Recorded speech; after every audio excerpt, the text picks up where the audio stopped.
हिंदू परंपरेनुसार आज मराठी नववर्षाची सुरुवात, त्याचबरोबर 3.5 मुहूर्तापैकी एक मुहूर्त आणि गुढीपाडवा असल्याने आज पंढरपूरचं विठ्ठल आणि रुक्मिणी मातेचं मंदिर विविध आकर्षक अशा रंगीत फुलांनी खरं तर सजवण्यात आलेलं आहे। आपण बघू शकतो की विठ्ठलाचा गाभारा असेल, सोळखांबी असेल, चारखांबी असेल, त्याचबरोबर मंदिराच्या विविध भागांना गुलाब असेल, त्याचबरोबर शेवंती असेल, सुपारीच्या पानांचे फुलं असतील, त्याचबरोबर गुलाबाच्या फुलांनी खरं तर वेगवेगळ्या आकर्षक अशा रंगीबेरंगी फुलांनी देखील आज विठ्ठलाचं मंदिर सजवण्यात आलेलं आपल्याला पाहायला मिळत आहे। पहाटेपासूनच खरं तर आज भाविकांनी विठ्ठल मंदिरात गर्दी देखील केलेली आपल्याला पाहायला मिळत आहे। खरं तर आज गुढीपाडवा असल्याने अनेक भाविक हे विठ्ठलाची खरं तर दर्शन घेऊन आपली सुरुवात करतात, त्यामुळे विठ्ठल दर्शन रांग देखील 4 ते 5 किलोमीटर लांब गेलेली आपल्याला पाहायला मिळते। एकंदरीत आज गुढीपाडवा आणि 3.5 मुहूर्तापैकी एक मुहूर्त असल्याने विठ्ठल आणि रुक्मिणी मातेला साखरेचा हार देखील आज खरं तर प्रदान करण्यात आलेला आहे। त्याचबरोबर आज दुपारच्या पोशाखाच्या टायमाला देवाला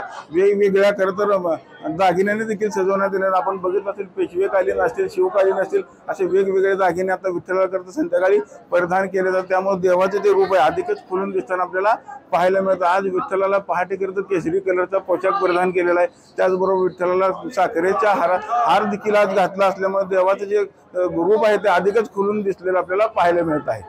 विठ्ठल मंदिरातून कॅमेरामॅन जगदीश शहर, रवी लवेकर, TV9 मराठी।